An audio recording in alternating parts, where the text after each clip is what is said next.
आप सभी का स्वागत है हिंदी नोबेल स्टोरी एक्सप्लेनर में। यहाँ हर एक स्टोरी आपको सिस्टम, रोमांस और जादू की एक अलग ही सफर पे ले जाती है। डिस्क्लेमर: गल्प पे बताया गया सारे चरित्रों, स्थान, कल, घटना सब कुछ काल्पनिक है। इसे वास्तविकता से जोड़ने का प्रयास ना करें। अध्याय 151। खनिक झांग दाजून का मानना था कि थोड़ा पैसा बचाना थोड़ा है और थोड़ा अधिक कमाना थोड़ा है। इसलिए हालांकि उन्हें कई वर्षों से खांसी थी, फिर भी उन्होंने कभी व्यापक जांच नहीं कराई। जब उससे और बर्दाश्त नहीं होता तो वह पास के अस्पताल में दवा लेने चला जाता। हालांकि डॉक्टर ने उसे अनगिनत बार किसी बड़े अस्पताल में जांच करवाने की सलाह दी थी और कहा था कि उसके फेफड़ों में ज़रूर कोई गड़बड़ है, फिर भी उसने एक न सुनी। वह जानता था कि उसके फेफड़ों में कुछ गड़बड़ है। जब वह खदान के लिए गुफा में विस्फोट कर रहा था तो वह अंदर आग जला रहा था। हर बार विस्फोट होने पर पूरी गुफा धुएं से भर जाती थी, इसलिए स्वाभाविक रूप से उसने बहुत सारा धुआं खाया। ये भी एक समस्या है जो कई खनिकों के सामने है, लेकिन पैसा कमाने के लिए उसने ज़्यादा परवाह नहीं की। आज खदान में कोई काम नहीं था और सभी कर्मचारी काम पर नहीं थे। झांग दाजून के पास दरवाजे पर बातें करने और शेखी बघारने का समय था। उसकी पत्नी घर में खाना बना रही थी और उसकी छोटी बेटी बगल वाली खदान में दूसरे बच्चों के साथ खेल रही थी। खांसी खांसी खांसी खांसी। वह एक लकड़ी के खंभे पर बैठ गया, कुछ शब्द नहीं बोले और फिर खांसने लगा। हू। इसके अलावा उसकी सांसें भी थोड़ी तेज हो गईं, मानो पर्याप्त हवा नहीं थी, मानो कुछ उसके फेफड़ों को अवरुद्ध कर रहा था, मानो उसका दम घुट रहा था। झांग दाजून को लगा कि वह सांस नहीं ले पा रहा है। झांग दाजून की उपस्थिति ने स्वाभाविक रूप से आदित्य वर्मा का ध्यान आकर्षित किया। आदित्य वर्मा ने बिना किसी हिचकिचाहट के सीधे झांग दाजून के सिर के ऊपर प्रश्न चिन्ह पर क्लिक कर दिया, ये देखने के लिए कि यह कार्य क्या है। अगले ही पल झांग दाजून, पुरुष, 53 वर्ष, दयालु, सुखी परिवार, गंभीर रूप से बीमार, फेफड़ों के कैंसर की अंतिम अवस्था, मृत्यु के कगार पर। अब एक कार्य जारी है, झांग दाजून की जान बचाएं और एक खुशहाल परिवार बचाएं। आपको असाधारण पुरस्कार मिलेंगे। मेज़बान, आप किसका इंतजार कर रहे हैं? जल्दी करें और कार्य का दावा करें। दावा करने के लिए पुष्टिकरण पर क्लिक करें। सिस्टम का संकेत आदित्य वर्मा के दिमाग में गूंजा और आदित्य वर्मा के दिमाग में सिस्टम इंटरफेस पर एक पुष्टिकरण बटन पॉपअप हुआ। जब आदित्य वर्मा ने सिस्टम का संकेत सुना तो वह पुनः चौंक गए। यकीनन ये खनिक गंभीर रूप से बीमार था। उसे फेफड़ों का कैंसर था और यह पहले ही अंतिम चरण में पहुंच चुका था। आदित्य वर्मा द्वारा कार्य का दावा करने की प्रतीक्षा किए बिना खांसी खांसी खांसी खांसी खांसी। सामने झांग दाजून खांसता रहा और खांसी अधिक से अधिक हिंसक होती गई और पूरा व्यक्ति सांस लेने के लिए हौंफ रहा था। अगले ही पल पफ, झांग दाजुआंग ने वास्तव में मुंह भर खून थूक दिया। उसका चेहरा एक पल में पीला पड़ गया और पूरा व्यक्ति नीचे गिर पड़ा। आह, झांग लाओसी, तुम्हें क्या हुआ है? क्या तुम ठीक हो? जल्दी जाओ और झांग लाओसी की पत्नी को बुलाओ। उसके बगल में खड़े खनिकों ने यह दृश्य देखा और उनके चेहरे अचानक बदल गए। वे चिल्लाए और झांग दाजून के पास आ गए। थोड़ी ही दूर पर एक छोटी सी किशोरी जो साधारण कपड़े पहने हुए थी, प्यारी लग रही थी, 2 चोटियों वाली, दूसरे बच्चों के साथ खेल रही थी। अचानक उसे एक आवाज़ सुनाई दी। ये झांग दाजून की छोटी बेटी थी जिसका नाम झांग रोहान था। झांग लाओसी, क्या वह उसके पिता नहीं हैं? उसके पिता को क्या हुआ? अगले ही पल उसने अपने पिता को गिरते देखा। आह पिताजी, छोटी लड़की यह जानकर चिल्लाई कि उसके पिता के साथ कुछ हुआ है और तुरंत अपने पिता झांग दाजून के पास दौड़ी। पिताजी, आपको क्या हुआ है? पिताजी पिताजी पिताजी, हान को मत छोड़ो। पिताजी, वो छोटी लड़की अपने पिता के पास लेटी हुई थी, लगातार चिल्ला रही थी, उसकी आंखों से आंसू बह रहे थे।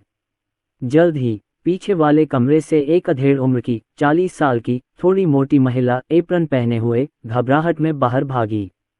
वह झांग दाजून की पत्नी और उस छोटी बच्ची की मां थी। दाजून, तुम्हें क्या हुआ है? उठो, मुझे मत डराओ, एम्बुलेंस बुलाओ। अधेड़ उम्र की महिला भी पीली पड़ गई थी और इस दृश्य से डर गई थी तथा चिल्लाती रही। ये पहाड़ों में इतना अंदर है, हम एम्बुलेंस कैसे बुला सकते हैं? चलो कोई गाड़ी ढूंढते हैं और उसे अस्पताल पहुंचाते हैं। हाँ, एम्बुलेंस आने में कितना समय लगेगा? उसे अस्पताल भेजो, उसके बगल में बहुत से लोगों ने कहा। तभी कुणाल राठौर और काव्या राठौर आदित्य वर्मा के पीछे पीछे नीचे आ गए। इन खनिकों के मालिक होने के नाते कुणाल राठौर ने नीचे आकर कर्मचारियों को नमस्ते कहने की योजना बनाई थी, लेकिन जब उन्होंने ये दृश्य देखा तो उनके चेहरे तुरंत बदल गए। क्या हो रहा है, क्या हो रहा है? कुणाल राठौर तेजी से आगे दौड़े। इस क्षण आदित्य वर्मा की आंखें चौड़ी हो गईं। सिस्टम प्रॉम्प्ट अभी अभी आया और ये आदमी सचमुच गिर पड़ा। क्या ये इतना समय का पाबंद है? आदित्य वर्मा ने सिस्टम इंटरफेस पर तुरंत कन्फर्म बटन पर क्लिक किया। डिंग डोंग, मेजबान को बधाई, कार्य सफलतापूर्वक प्राप्त हुआ। सिस्टम प्रॉम्प्ट तुरंत बज उठा और आदित्य वर्मा को सफलतापूर्वक कार्य प्राप्त हो गया। इसी दौरान आदित्य वर्मा के बैंक कार्ड से सिस्टम द्वारा सीधे 20,000 रुपये काट लिए गए। सामने कुणाल राठौर और काव्या राठौर भी भीड़ में शामिल हुए। बॉस लांग, बॉस लॉन्ग, मिस लांग। जब खनिकों ने उन दोनों को आते देखा तो उन्होंने तुरंत उन्हें आदरपूर्वक पुकारा। बॉस लॉन्ग, आपको दाजुआंग को बचाना होगा, कृपया। इस समय झांग दाजुआंग की पत्नी ने आंखों में आंसू भरकर कुणाल राठौर से कहा। चिंता मत करो। जब कुणाल राठौर ने महिला की बातें सुनी तो उनके चेहरे पर फिर से स्तब्धता छा गई और उन्होंने गहरी आवाज में कहा। फिर उसने अपने पास खड़े अन्य खनिकों से कहा, जल्दी करो, मेरी मदद करो और उसे मेरी कार तक ले चलो। हाँ, आसपास के खनिकों ने तुरंत सिर हिलाया और तुरंत बेहोश झांग दाजून को उठाया और कार पर चढ़ने वाले थे। लेकिन इस समय इतना परेशान होने की जरूरत नहीं है, मुझे उसे देखने दो। सामने से एक आवाज आई और वह आवाज प्रबल आत्मविश्वास से भरी हुई लग रही थी। सबने तुरंत देखा और उनकी आंखों में आश्चर्य की एक चमक दौड़ गई।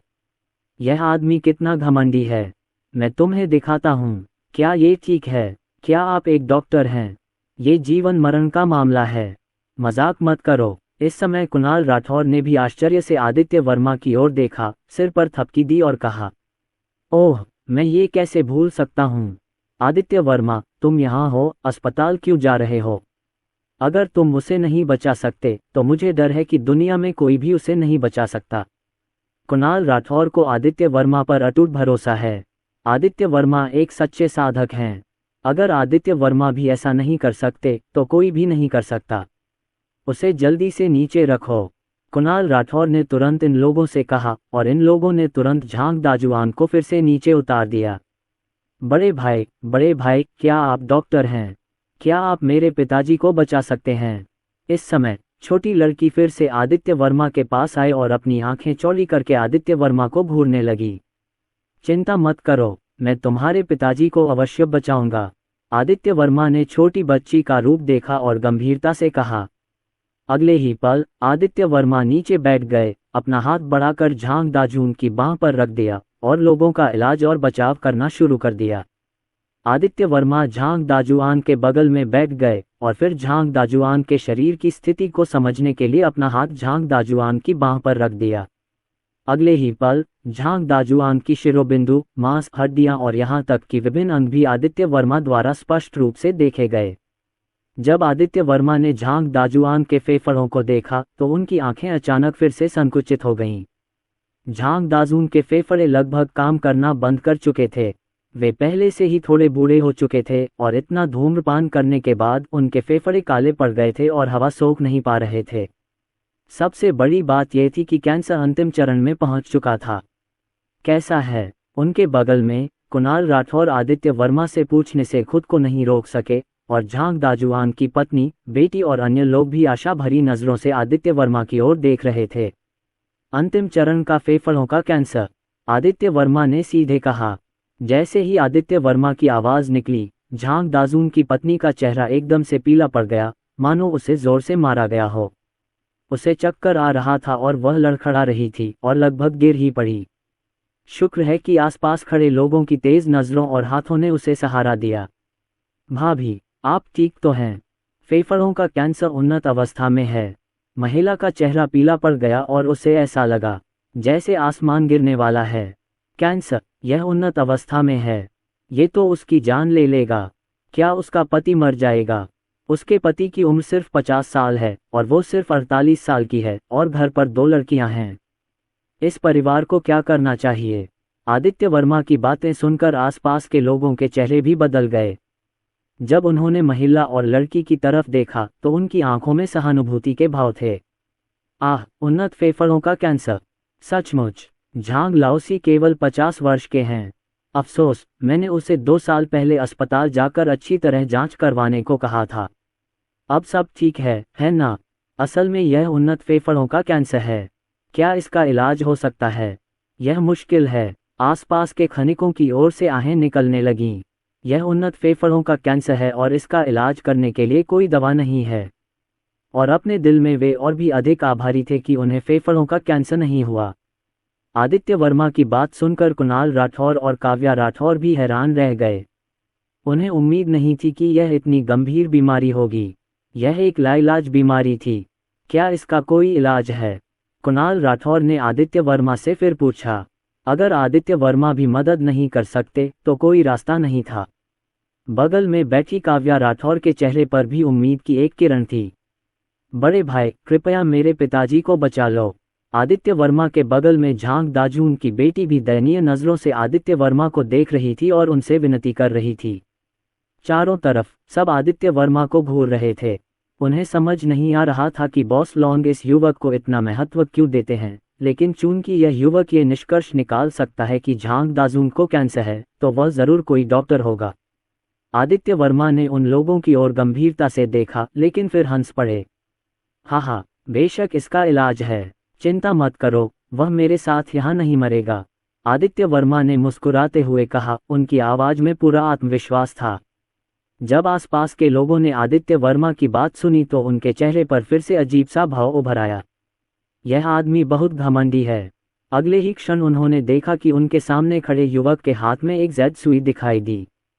त्यानिक सुआ 9 सुइयां, उसे लिटा दो और उसके ऊपरी शरीर के कपड़े उतार दो, आदित्य वर्मा ने तुरंत कहा, और उसके आसपास के लोग फिर से दंग रह गए। जल्दी करो, कुणाल राठौर ने सबको स्तब्ध देखकर तुरंत कहा। इसलिए आसपास के कई लोग दौड़े और सीधे झांग दाजून के ऊपरी शरीर के कपड़े उतार दिए। आदित्य वर्मा ने यह दृश्य देखा और उनकी आंखों में चमक आ गई। अगले ही पल आदित्य वर्मा के शरीर पर एक प्रबल गति आई और आदित्य वर्मा ने सीधे साधना की शक्ति को सक्रिय कर दिया। एक क्षण के लिए सभी को धड़कन महसूस हुई। क्या चल रहा है? मैं इतना घबरा क्यों रहा हूँ? मैं सांस नहीं ले पा रहा हूँ। ये वही है। इन खनिकों के मुंह से अचानक कई जोरदार आवाजें निकलीं। सबके चेहरे पर स्तब्धता के भाव थे, लेकिन वे योद्धा या साधक नहीं थे और उन्हें समझ नहीं आ रहा था कि क्या हो रहा है। उन्हें बस ऐसा लग रहा था कि उनके सामने खड़ा युवक उन्हें एक अलग ही एहसास दे रहा है। कुणाल राठौर भी इस समय सदमे में था।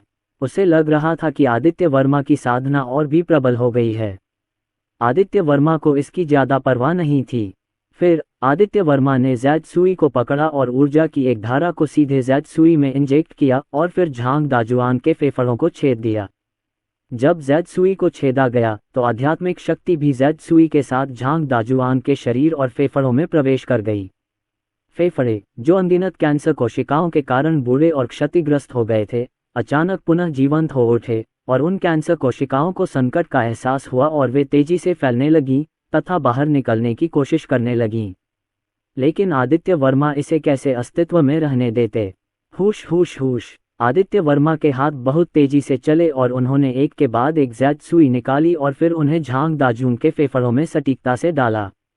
प्रत्येक जैद सुई में आदित्य वर्मा की साधना शक्ति और आध्यात्मिक शक्ति का अंश था और इसने तुरंत ही झांग दाजुआन के फेफड़ों के चारों ओर एक आध्यात्मिक शक्ति अवरोध बना दिया तथा सभी कैंसर कोशिकाओं को फंसा लिया।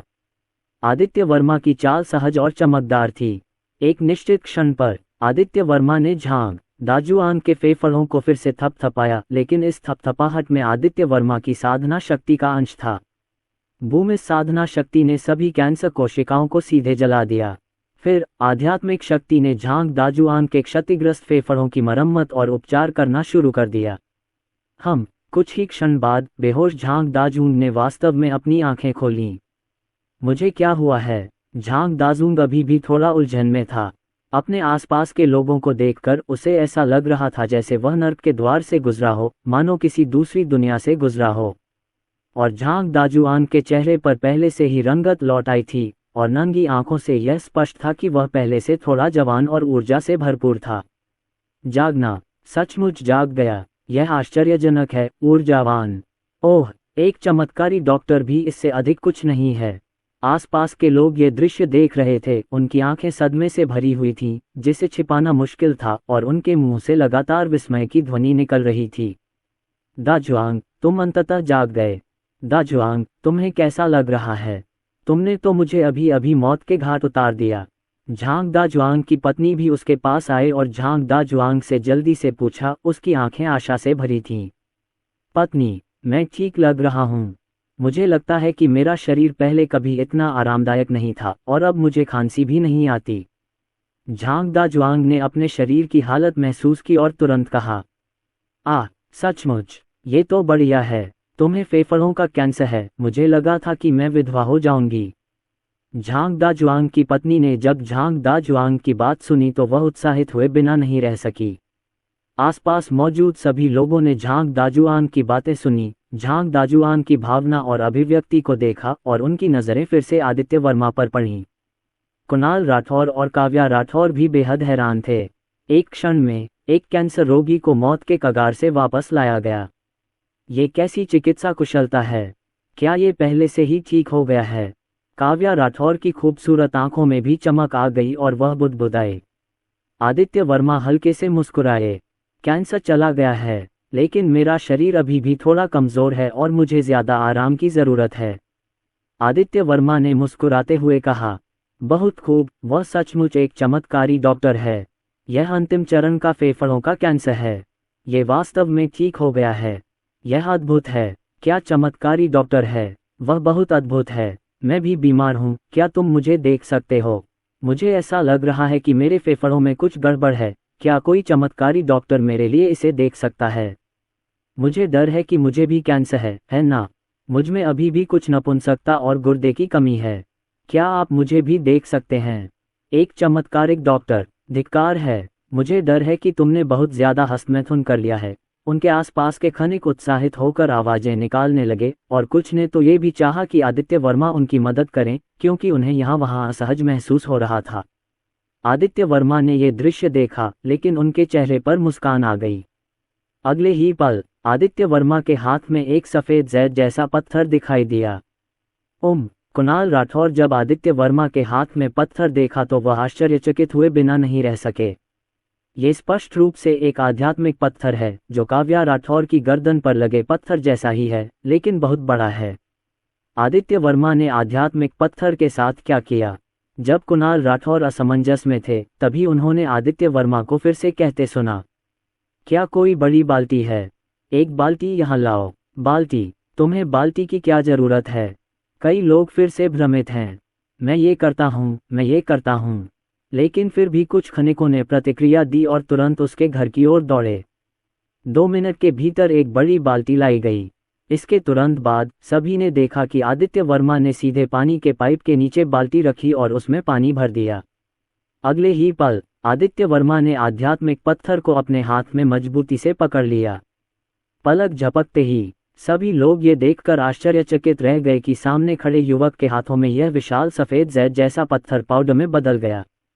फिर इन पाउडरों को आदित्य वर्मा द्वारा सीधे बाल्टी में पानी में छिड़का गया। स्पिरिट लिक्विड का सरल संस्करण की एक बाल्टी तैयार है। आध्यात्मिक पत्थर में मौजूद आध्यात्मिक शक्ति भी पानी की बाल्टी में पिघल गई।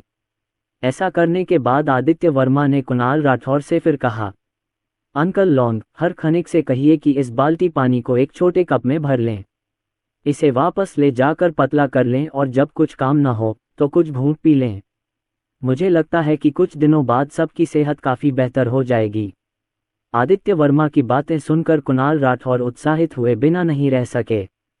उसकी खदान में काम करने वाले सभी खनिक कड़ी मेहनत से पैसा कमाते हैं, और वे सभी पैसा कमाने के लिए अपने शरीर का इस्तेमाल करते हैं। लगभग सभी को कोई न कोई समस्या है। आदित्य वर्मा का ये कदम बहुत अच्छी बात थी। क्या तुमने सुना? जल्दी से घर जाओ और एक कप ढूंढो। सबको एक एक कप भरने दो। कुणाल राठौर ने तुरंत अपने आसपास के खनिकों से बात की और फिर सीधे फ़ोन किया। जल्द ही चमड़े की जैकेट पहने और वॉकी टॉकी पकड़े एक अधेड़ उम्र का आदमी दौड़ता हुआ आया। वह खदान का प्रभारी था। प्रभारी व्यक्ति ने इंटरकॉम पर चिल्लाकर कहा, और खदान में मौजूद खनिकों को तुरंत बुलाया गया।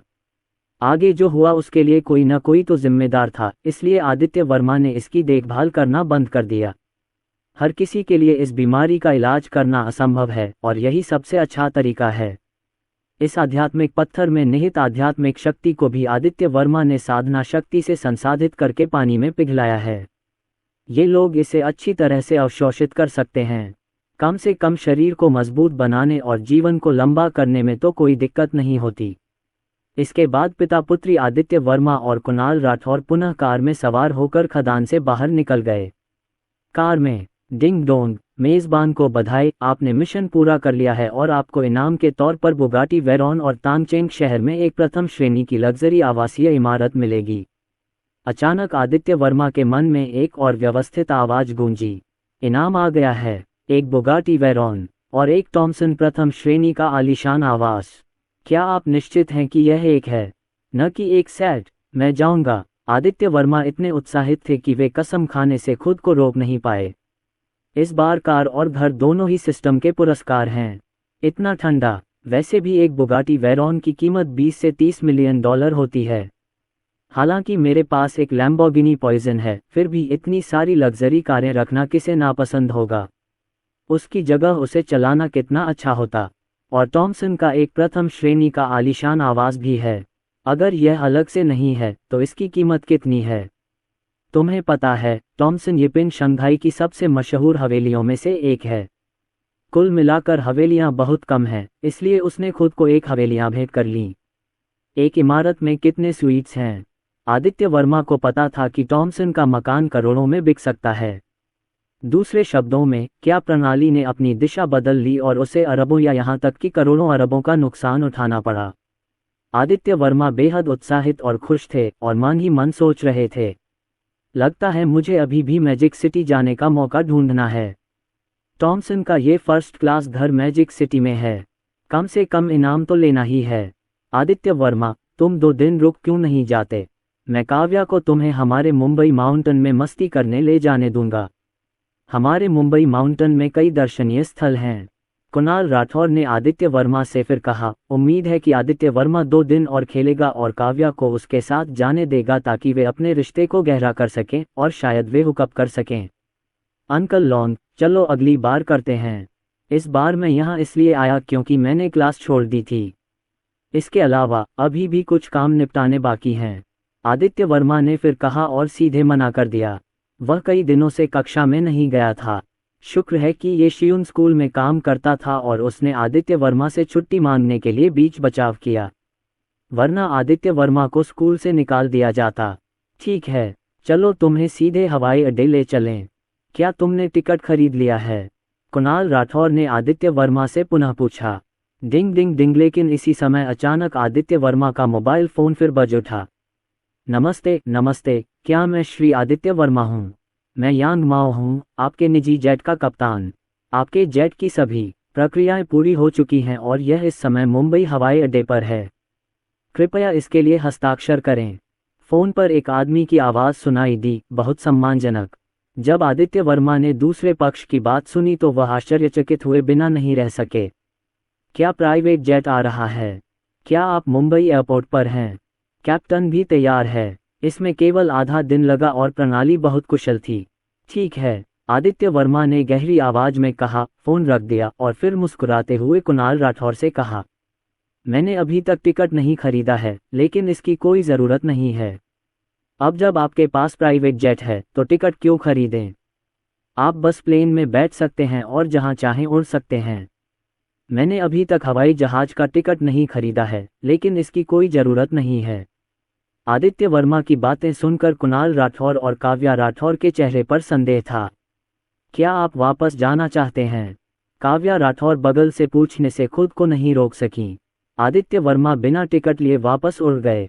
ये कैसा ऑपरेशन है? क्या आप वापस गाड़ी से जाने वाले हैं? आदित्य वर्मा ने अपना सिर हिलाकर हल्के से कहा, चलो हवाई अड्डे चलते हैं। इस समय तो वे दोनों और भी उलझन में पड़ गए। क्या किसी और ने उनके लिए ये खरीदा है? लेकिन उनमें से किसी ने भी नहीं पूछा। इसलिए कुणाल राठौर की विशेष कार तीनों लोगों को लेकर पुनः मुंबई हवाई अड्डे के लिए रवाना हुई। कार में आदित्य वर्मा ने एक और आध्यात्मिक पत्थर निकाला और कुणाल राठौर को सौंप दिया। यह आध्यात्मिक पत्थर लो, मैंने इसके अंदर आध्यात्मिक शक्ति को संसाधित कर दिया है। तुम इसे वापस ले जा सकते हो और इसे पीसकर पाउडर बना सकते हो। इसे सीधे पानी में घोल लो। जब तुम ठीक हो जाओ तो कुछ भूंट लो। मुझे विश्वास है कि तुम्हारे शरीर में कुछ अलग बदलाव आएंगे। आदित्य वर्मा ने उन दोनों से सीधे कहा कि यह आदित्य वर्मा की शक्ति में है कि वह कुणाल राठौर को पृथ्वी की आध्यात्मिक नसों का एक टुकड़ा दिलाने में मदद कर सके। खासकर अंकल लॉन्ग, आपको कुछ ही दिनों में अच्छे परिणाम मिलने चाहिए। आदित्य वर्मा की बातें सुनकर कुणाल राठौर की आंखें अचानक खुशी से चमक उठीं। वह एक जनजात योद्धा है जो आध्यात्मिक शक्ति के अस्तित्व को महसूस नहीं कर सकता है, न ही वह सीधे आध्यात्मिक शक्ति को अवशोषित कर सकता है। इसलिए आध्यात्मिक पत्थर की खान मूल रूप से उसके लिए पहले बेकार थी, लेकिन अगर आदित्य वर्मा ने इससे निपटा होता तो यह अलग होता। यदि इसे आत्मसात किया जा सके तो भले ही यह सहज प्रवृत्ति को तोड़कर सच्चा साधु न बन सके, फिर भी ये बहुत पीछे नहीं रहेगा। हाँ, आपका शुक्रिया। कुणाल राठौर मुस्कुराए और सीधे आध्यात्मिक पत्थर को हटा दिया। जल्द ही कुछ लोग फिर से मुंबई हवाई अड्डे पर आ पहुंचे। कोई ज़रूरत नहीं अंकल लॉन्ग, बस इसे यहाँ भेज दो, आदित्य वर्मा ने दोनों लोगों से फिर कहा। हाँ, मैं यहीं इंतज़ार करूंगा और काव्या को तुम्हें अंदर ले जाने दूंगा। वैसे भी वह ठीक है, कुणाल राठौर ने फिर मुस्कुराते हुए कहा और अपने बगल में बैठी काव्या राठौर की ओर देखा। काव्या राठौर का सुंदर चेहरा थोड़ा शर्मा गया, पर फिर भी उसने सिर हिला दिया। उसे पता था कि उसके पिता ने जानबूझकर ऐसा किया है। इसके बाद से काव्या राठौर ने आदित्य वर्मा को दोबारा एयरपोर्ट भेज दिया। क्या किसी और ने आपके लिए टिकट खरीदे? काव्या राठौर ने आदित्य वर्मा से पूछा। क्या आप मुझे ये बता सकते हैं? आदित्य वर्मा ने सिर हिलाते हुए कहा, नहीं। आदित्य वर्मा की बातें सुनकर काव्या राठौर फिर से दंग रह गई और आश्चर्य से आदित्य वर्मा को देखने लगी। तो फिर मैं आपके लिए टिकट खरीद लूं, है ना? काव्या राठौर ने आदित्य वर्मा से फिर पूछा। नहीं, आदित्य वर्मा ने फिर भी मना कर दिया। उसके चेहरे पर मुस्कान आ गई और उसने हल्के से कहा, मेरे पास एक विमान है काव्या राठौर। तुमने कहा था न कि हवाई टिकट नहीं है, फिर हवाई जहाज क्यों है? काव्या को आदित्य वर्मा की बात समझ में नहीं आई और उसने कुछ और नहीं कहा।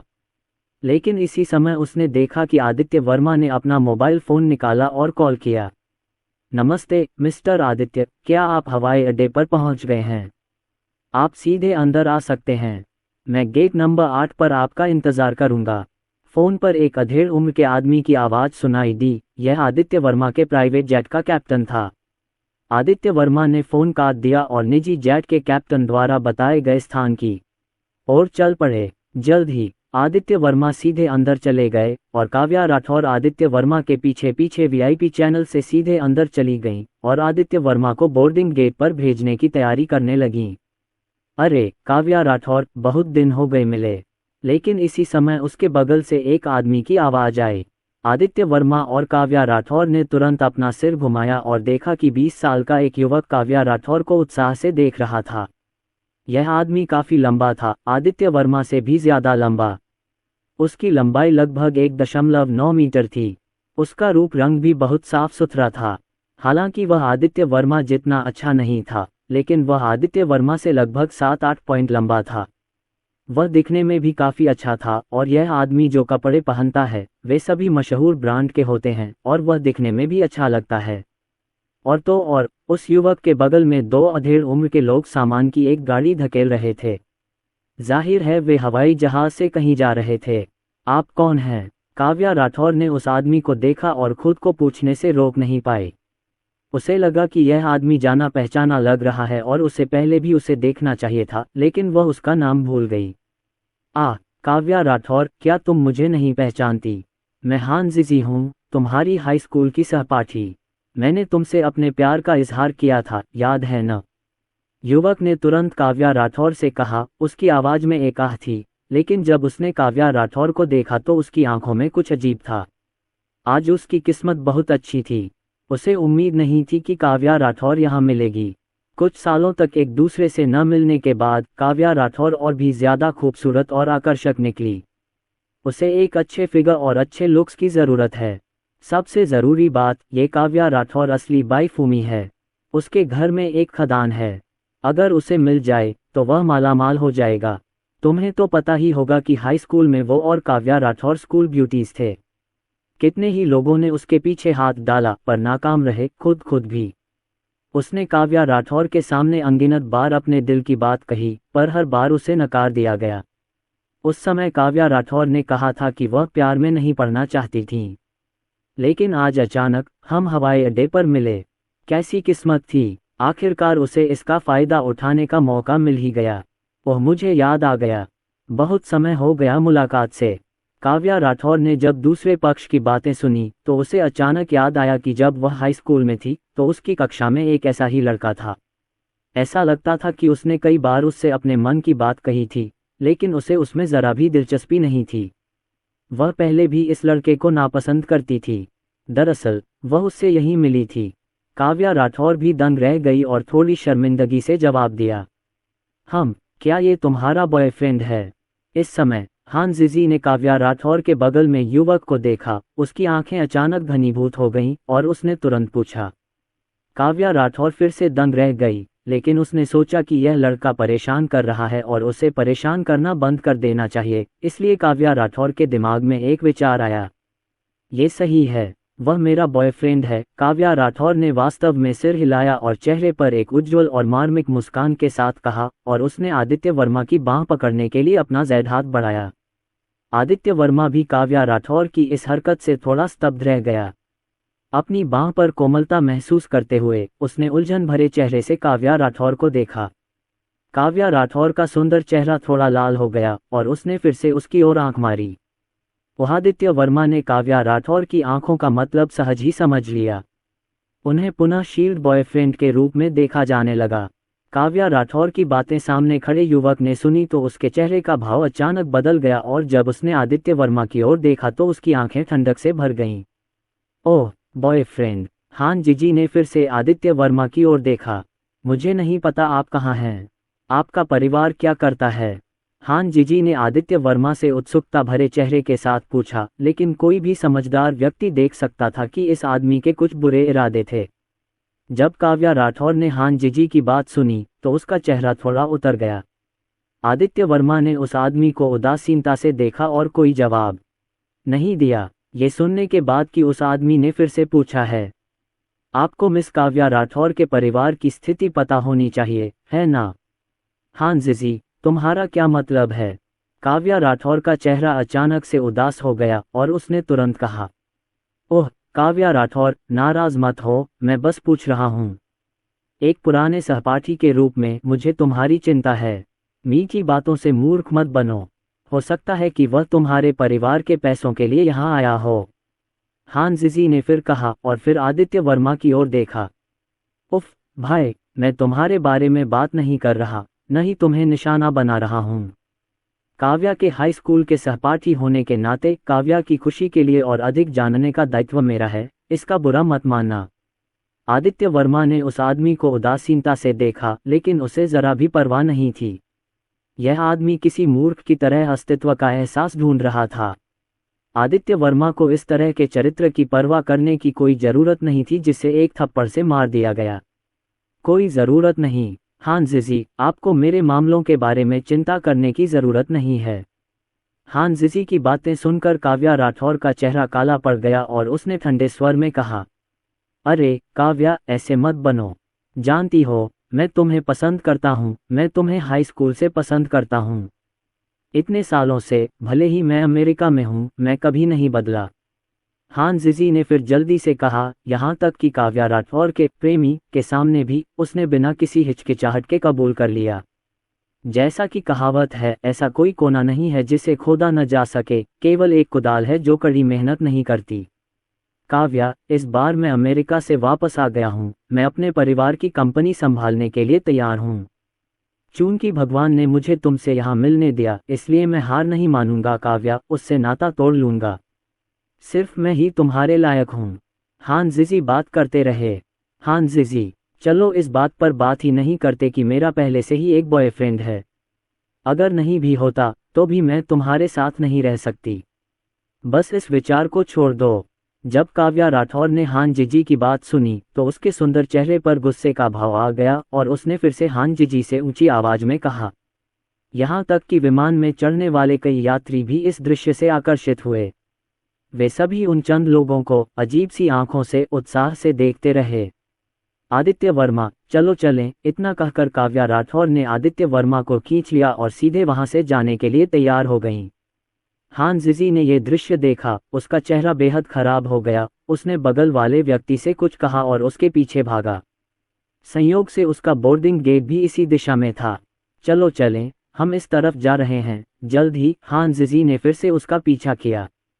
काव्या, 1 मिनट रुको। काव्या, गुस्सा मत हो। काव्या राठौर ने सुना कि हान जिजी ने उसके पीछे क्या कहा, लेकिन उसने अपना सिर भी पीछे नहीं घुमाया और इस आदमी पर ध्यान देने में बहुत आलसी थी। ये देखकर कि काव्या राठौर हिली नहीं, हान जिजी ने तुरंत आदित्य वर्मा पर फिर से निशाना साधा। भाई, अगर तुम मर्द हो तो औरत के पीछे छुपोगे, हान जिजी ने आदित्य वर्मा से फिर ठंडे स्वर में कहा। ये सुनकर आदित्य वर्मा से रहा नहीं गया। अपना सिर घुमाकर उसने हान जिजी की ओर देखा और मुस्कुराते हुए कहा, यार, तुम तो बिल्कुल मर्दाना हो। तुम पीले और दुबले पतले हो, तुम्हारी सांस फूल रही है, तुम्हारे कदम कमजोर हैं, तुम्हारी पलकें सूजी हुई हैं और तुम्हारा मनोबल गिरा हुआ है। तुमने अमेरिका में कई विदेशी लड़कियों के साथ सेक्स किया होगा, है ना? 3 मिनट या 2 मिनट? मुझे डर है कि तुम पहले से ही थोड़े नपुंसक हो गए हो। मेरा सुझाव है कि तुम किसी अच्छे पुरुष डॉक्टर के पास जाओ, आदित्य वर्मा ने तुरंत हान जिजी से कहा। आदित्य वर्मा, जिनके पास ईश्वरीय चिकित्सा कौशल है और जो एक भिक्षु भी हैं, स्वाभाविक रूप से इस व्यक्ति की शारीरिक स्थिति को एक नज़र में देख सकते हैं। इस व्यक्ति ने अवश्य ही अत्यधिक भोग विलास किया होगा और अपने शरीर की नींव को नुकसान पहुंचाया होगा। आदित्य वर्मा की बातें सुनकर हान जिजी का चेहरा अचानक बेहद बदसूरत हो गया और उसका दिल अचानक उछल पड़ा। क्या बकवास है? उसे कैसे पता चला कि तुम अमेरिका में विदेशी लड़कियों की तलाश में हो? सबसे ज़रूरी बात यह है कि अब वो सचमुच थोड़ा अभिभूत महसूस कर रहा है। कई बार तो ये सिर्फ 2 या 3 मिनट का होता है और इस आदमी ने वाकई सही कहा। हान जिजी हैरान था, लेकिन वह निश्चित रूप से काव्या राठौर के सामने इसे स्वीकार नहीं करेगा। क्या बकवास कर रहे हो तुम? फिर उसकी बकवास मत सुनो। मैंने तो अमेरिका में किसी औरत को छुआ तक नहीं है, हान जिजी ने जल्दी से काव्या राठौर से फिर कहा। घिनौना, काव्या राठौर ने हल्के से कहा, लेकिन वह उस आदमी की तरफ देखना भी नहीं चाहती थी। हालांकि हान जिजी लगातार उन दोनों का पीछा करता रहा और बकबक करता रहा और यहाँ तक कि उसने आदित्य वर्मा को धमकी भी दी। बेटे, मैं तुम्हें काव्या को छोड़ने की सलाह देती हूँ। क्या काव्या तुम्हारे लायक है? क्या आप भी फ्लाइट पकड़ने आए हैं? आप कहाँ जा रहे हैं? क्या तुमने देखा प्रथम श्रेणी का टिकट? तुमने शायद पहले कभी टिकट लिया ही नहीं होगा। ओह, वैसे शायद आप इसे अफोर्ड नहीं कर सकते, है ना? क्या ऐसा हो सकता है कि काव्या ने आपके लिए टिकट खरीदा हो? एक पल, हान जिजी ने अपना टिकट फिर से निकाला और आदित्य वर्मा से व्यंग्यात्मक लहजे में कहा, ये फर्स्ट क्लास का टिकट है। उसके हिसाब से काव्या राठौर, ये बॉयफ्रेंड साधारण कपड़े पहने हुए था और कोई सामान नहीं लाया था। उसके परिवार का शायद कोई इतिहास नहीं था। अब काव्या राठौर को इस लड़के को तोहफा देना चाहिए। क्या ऐसा हो सकता है कि काव्या राठौर ने उसके लिए टिकट खरीदा हो? टिकट की बात करते हुए काव्या राठौर का चेहरा फिर से मुरझा गया। वैसे ऐसा लगता है कि आदित्य वर्मा ने अब तक टिकट नहीं खरीदा है और न ही अपना बोर्डिंग पास बदला है। जल्द ही हान जिजी बोर्डिंग गेट पर पहुंच गया। इस बोर्डिंग गेट पर पहले से ही बहुत से लोग पंजीकरण की तैयारी में कतार में खड़े थे। हालांकि हान जिजी सीधे उसके बगल वाले मार्ग पर चला गया, वीआईपी मार्ग। फिर हान जिजी ने अपना बोर्डिंग पास निकाला और आराम से चेक इन किया और बेहतर लुक के साथ अंदर जाने की तैयारी की। हालांकि वह सीधे अंदर नहीं गए, बल्कि पीछे मुड़कर आदित्य वर्मा की ओर देखते हुए गर्व से बोले, देखा, ये प्रथम श्रेणी का उपचार है। ये थोड़ा दिखावटी है। ये दृश्य देखकर आदित्य वर्मा को हंसी आ गई। अगले ही पल आदित्य वर्मा ने काव्या राठौर से कहा, ठीक है, इसे यहीं भेज दो, मैं विमान में चढ़ने जा रहा हूँ। इसके बाद आदित्य वर्मा बगल में स्थित बोर्डिंग गेट पर चले गए। इस बोर्डिंग गेट पर कोई नहीं था। हालांकि बोर्डिंग गेट पर लोग इंतजार कर रहे थे।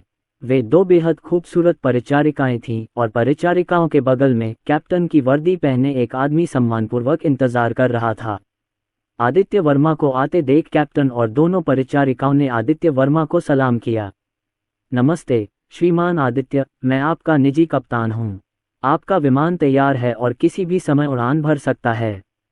नमस्ते श्री आदित्य, मैं आपकी निजी परिचारिका शियाओयू हूँ। मुझे आपकी सेवा करके खुशी होगी। नमस्ते श्री आदित्य, मैं आपकी निजी परिचारिका जियाओ जियांग हूँ। मुझे आपकी सेवा करने में खुशी होगी।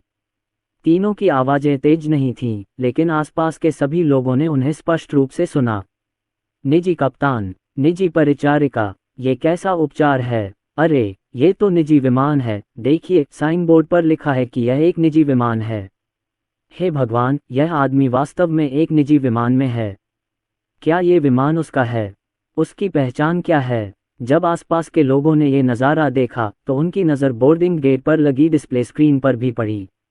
जब उस पर फ्लाइट नंबर नहीं बल्कि एक निजी विमान दिखाई दे रहा था तो वे तुरंत आश्चर्य से चीख पड़े। काव्या राठौर ने भी ये दृश्य देखा और वह अविश्वास में थी और उसका दिल कांप रहा था और उसकी खूबसूरत आंखें आश्चर्य से भरी थीं। इसमें कोई आश्चर्य नहीं कि इस व्यक्ति ने टिकट भी नहीं खरीदा था, यह एक निजी विमान निकला। काव्या राठौर अपनी सांस रोक नहीं सकी। आदित्य वर्मा के पास वास्तव में एक निजी विमान है जो उनके पिता के पास भी नहीं है। निजी विमान, ये कैसे संभव है? हान जिजी ने जब ये दृश्य देखा तो वह बेहद हैरान रह गया। ये कैसे संभव है? दूसरा पक्ष निजी विमान में कैसे बैठा हो सकता है? ये हेलीकॉप्टर नहीं है। क्या ये निजी विमान उसका या उसके परिवार का हो सकता है? ये सोचकर कि उसने दूसरे पक्ष को दिखावा किया है कि वह प्रथम श्रेणी में है, हान जिजी को अपना चेहरा जलता हुआ महसूस हुआ। पापा पामू पर थप्पड़ मारा। हान जिजी का चेहरा थप्पड़ से उड़ा दिया गया। उसके आसपास के लोगों के हाव भाव उपहासपूर्ण थे। हान जिजी का चेहरा उदास था और वह बिना पीछे देखे विमान में चढ़ गया। मैं पहले जा रहा हूँ, अगली बार मिलते हैं। अलविदा। उसके बगल में आदित्य वर्मा ने काव्या राठौर की ओर देखा जो अभी भी सदमे में थी और तुरंत हाथ हिलाकर कहा, ओह अलविदा। काव्या राठौर होश में आए। उसने आदित्य वर्मा को हाथ हिलाया और आदित्य वर्मा को अंदर जाते हुए देखा।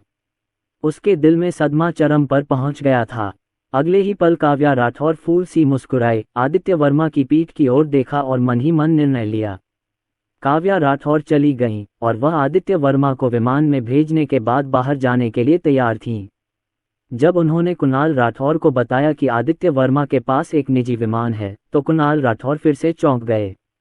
लेकिन जरा सोचिए, यह आदमी कोलकाता स्थित बिरला समूह का एक बड़ा शेयरधारक है और उसकी कुल संपत्ति शायद मुंबई के सबसे अमीर आदमी से भी ज्यादा है।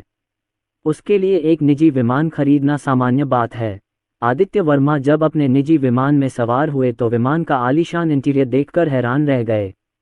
शान शौकत, अत्यंत विलासी, विशाल स्थान, कई शानदार चमड़े के सोफे, आरामदायक मालिश कुर्सियों और टीवी से भरा हुआ है, बिल्कुल एक लिविंग रूम की तरह जिसमें अत्यंत शानदार सजावट की गई है। पीछे की ओर एक सम्मेलन कक्ष और एक भोजन कक्ष है। इसके अलावा एक शयन कक्ष भी है। शयन कक्ष के बीच में एक बड़ा सा बिस्तर है जिस पर 4-5 लोग सो सकते हैं। यहाँ एक अलग बाथरूम भी है। तुम्हें पता है, यह एक हवाई जहाज पर है। आदित्य वर्मा ने विमान पर एक त्वरित नज़र डाली और विमान के अंदर की शानदार व्यवस्था और सजावट देखकर दंग रह गए। जल्द ही आदित्य वर्मा सीधे सोफे पर बैठ गए। आरामदायक उसके बगल में 2 निजी परिचारिकाएं पहले से ही आदित्य वर्मा की सेवा कर रही थीं। बॉस, आप क्या पीना चाहेंगे?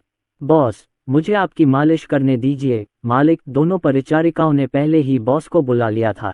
एक ने पानी डाला और एक ने आदित्य वर्मा की मालिश की। ये बहुत आरामदायक है। यही वह जीवन है जिसका अमीर लोगों को आनंद लेना चाहिए। आदित्य वर्मा ने बुदबुदाया। प्रथम श्रेणी केबिन में अब खुशबू नहीं थी और उन्होंने मुड़कर नेहा कपूर, ये शियून और अन्य लोगों को एक साथ बैठने के लिए कहा। जल्द ही विमान ने उड़ान भर ली। पूरे रास्ते उड़ान बहुत स्थिर रही और केवल 1 घंटे बाद ही यह पुनः मुंबई हवाई अड्डे पर पहुंच गई। आदित्य वर्मा सीधे हवाई अड्डे से बाहर निकले और फिर अपनी लैम्बोर्गिनी वेनेनो को पार्किंग में खड़ा कर मुंबई नंबर 1 कोर्टयार्ड लौटने की तैयारी की। जहां तक इस विमान का सवाल है, इसे मुंबई हवाई अड्डे पर पार्क किया जा सकता है। किसी भी समय शीर्ष पायलट स्टैंड बाय पर रहते हैं। जब तक आदित्य वर्मा जाना चाहेंगे, विमान कभी भी उड़ान भर लेगा।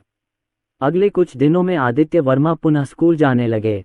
अरे हाउ जी, मैंने तुम्हें कई दिनों से नहीं देखा। तुम इतने समय से क्या कर रहे हो?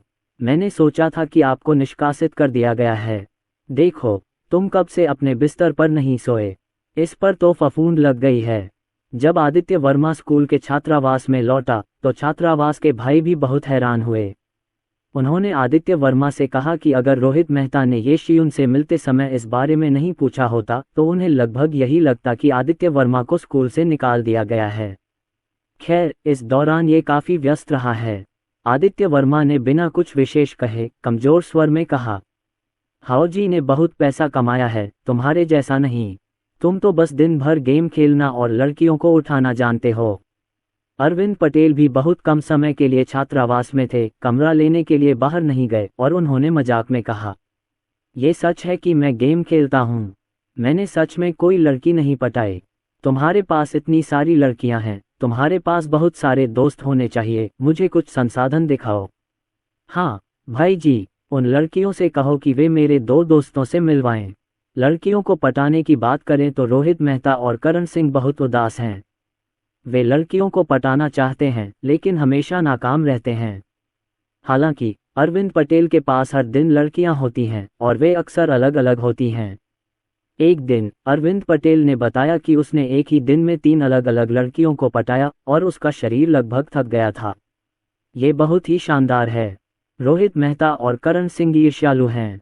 वह हर दिन लड़कियों के साथ एक कमरे में ठहरता था और वे सिर्फ छात्रावास में ही गेम खेल सकते हैं।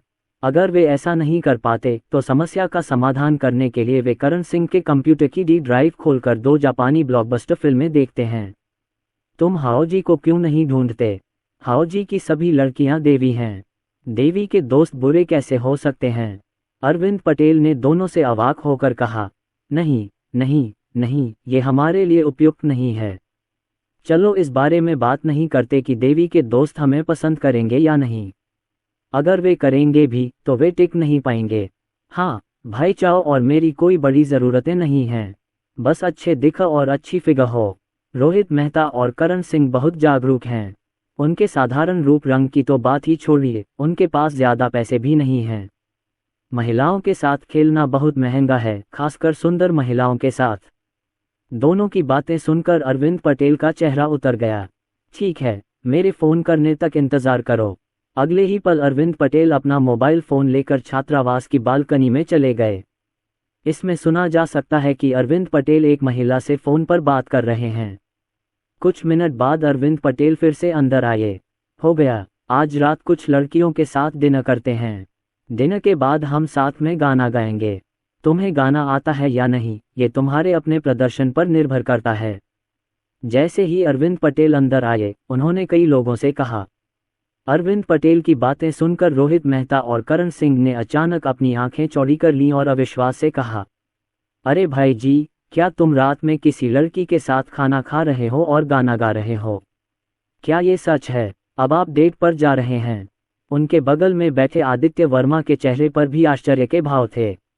बिल्कुल ये सच है। एक वाक्य में कहूँ तो चाहे आप जाना चाहें या नहीं, मैं पहले से टेबल बुक कर सकता हूँ। अरविंद पटेल ने फिर कहा, बहुत बढ़िया क्लास भाई जी, बहुत बढ़िया है। जाओ, तुम्हें जाना ही होगा।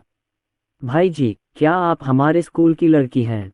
रोहित मेहता और करण सिंह तुरंत उत्साहित हो गए और उत्सुकता से पूछने से खुद को नहीं रोक सके। नहीं, मुंबई संगीत संरक्षिका की लड़की जो मेरी बेटी के छात्रावास में रहती है ने उससे कहा कि हम शाम को साथ में खाना खाएंगे और छात्रावास में पार्टी करेंगे। अरविंद पटेल ने शांति से कहा, संगीत संरक्षिका की लड़कियां, मुझे जाने दो, वे सब बहुत सुंदर हैं। वे बहुत सुंदर हैं और उनकी आवाज़ भी बहुत मीठी है। भाई जी, तुम बहुत शानदार हो। तुम मेरे आदर्श हो। हाँ भाई जी, तुम बहुत बढ़िया हो। मैं तुम्हें पसंद करती हूँ। आओ और मुझे चूमो। मुआ। वे दोनों बहुत उत्साहित थे, वे दोनों अद्भुत और आदर्श थे और उन्होंने अरविंद पटेल को चूमा भी। भाग जाओ, मुझे सचमुच पुरुष पसंद नहीं हैं। अरविंद पटेल तुरंत वहां से हट गए। जैसा कि हम सभी जानते हैं, मुंबई संगीत संरक्षिका एक कला महाविद्यालय है और इसमें अधिकांश छात्राएं हैं। ये लड़कियां न सिर्फ दिखने में अच्छी हैं, बल्कि उनकी आवाज़ भी अच्छी है। आखिरकार इनमें से कई तो अपनी रोजी रोटी के लिए अपनी ज़बान पर ही निर्भर हैं। जब रोहित मेहता और करण सिंह को पता चला कि अरविंद पटेल संगीत संरक्षिका की एक लड़की को डेट कर रहे हैं, तो वे अपनी खुशी को रोक नहीं पाए और बहुत उत्साहित हो गए। आदित्य, तुम भी आ सकते हो। इस समय अरविंद पटेल ने पुनः आदित्य वर्मा की ओर देखा और आदित्य वर्मा से कहा, ये दुर्लभ था कि हम चारों लोग छात्रावास में थे और हमें एक साथ भोजन किए हुए काफी समय हो गया था। अरे तुम तो लड़कियों को उठाने जाते हो, मैं क्या करूंगा? आदित्य वर्मा चौंका, फिर मुस्कुराते हुए बोला, उसके आसपास पहले से ही बहुत सारी देवियां हैं, लेकिन आदित्य वर्मा ने अभी तक उनमें से किसी को भी नहीं जीता है। आदित्य वर्मा को अन्य महिलाओं में कोई दिलचस्पी नहीं है, चाहे वह कितनी भी खूबसूरत क्यों न हो। क्या उसकी तुलना नेहा कपूर और ये शियुन से की जा सकती है? नेहा कपूर को पहले से ही लड़कियों के बीच सुंदरता की छत माना जा सकता है। आदित्य वर्मा को वास्तव में संगीत विद्यालय की लड़कियों के साथ खाना खाने और गाने में कोई खास रुचि नहीं है। आदित्य, चलो साथ चलते हैं। ठीक है आदित्य, हम 4 लोग छात्रावास में हैं। अगर तुम नहीं गए तो बहुत बोरिंग होगा। बड़े लोगों का एक साथ मिलना दुर्लभ है। तुम भी लड़कियों को उठाओ। रोहित मेहता और अन्य लोगों ने आदित्य वर्मा से फिर कहा, क्या होगा अगर मैं जाऊं और लड़की मुझे पसंद कर ले? आदित्य वर्मा ने मुस्कुराते हुए कहा, रोहित मेहता, करण सिंह, भाड़ में जाओ, ये सचमुच संभव है। तुम आदित्य को क्यों नहीं छोड़ देते? हा, तुम तो मजाक कर रहे हो। एक लड़की हमारे भाइयों से कैसे तुलना कर सकती है?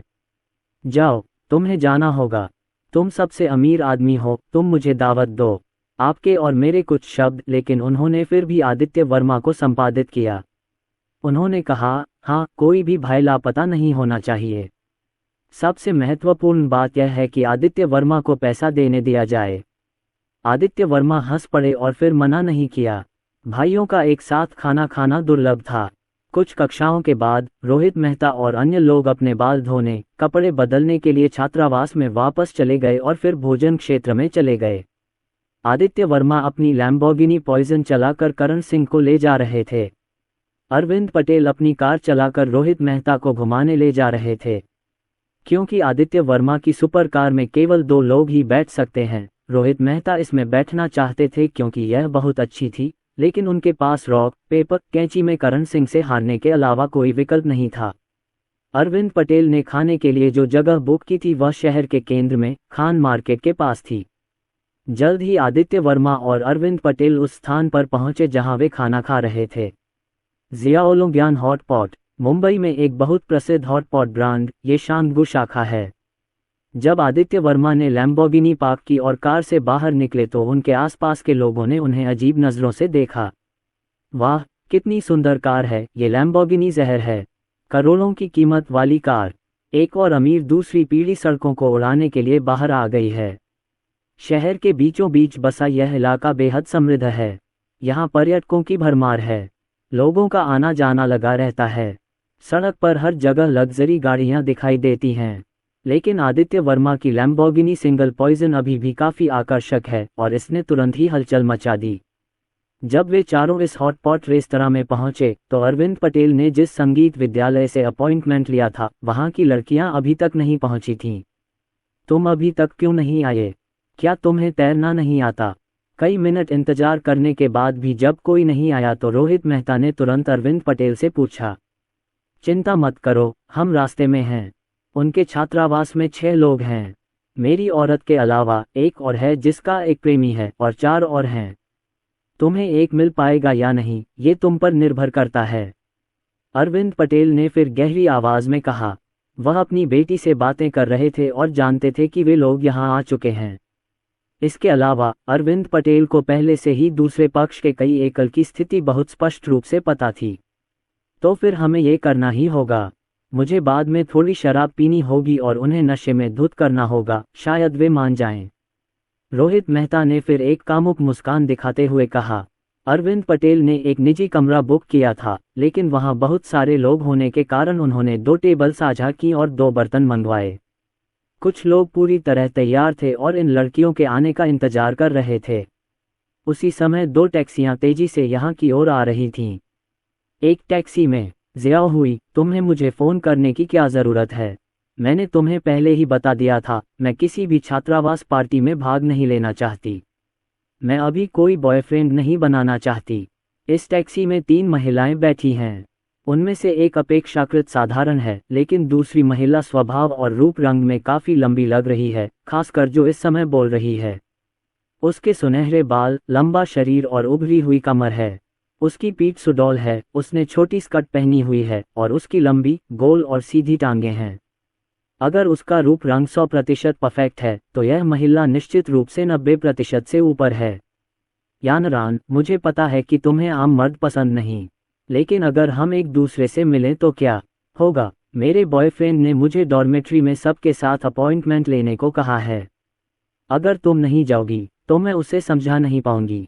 मैं तुम्हारे साथ नहीं रहना चाहती। उसने ब्रेकअप कर लिया है। उसके बगल में एक और लड़की ने फिर कहा। वह अरविंद पटेल की महिलाओं में से एक थी और निश्चित रूप से वह सोचती थी कि वह उसके लिए एकमात्र है। उसका नाम वू शियाओहुई है और उसने आज छात्रावास की सभी लड़कियों को बुलाया।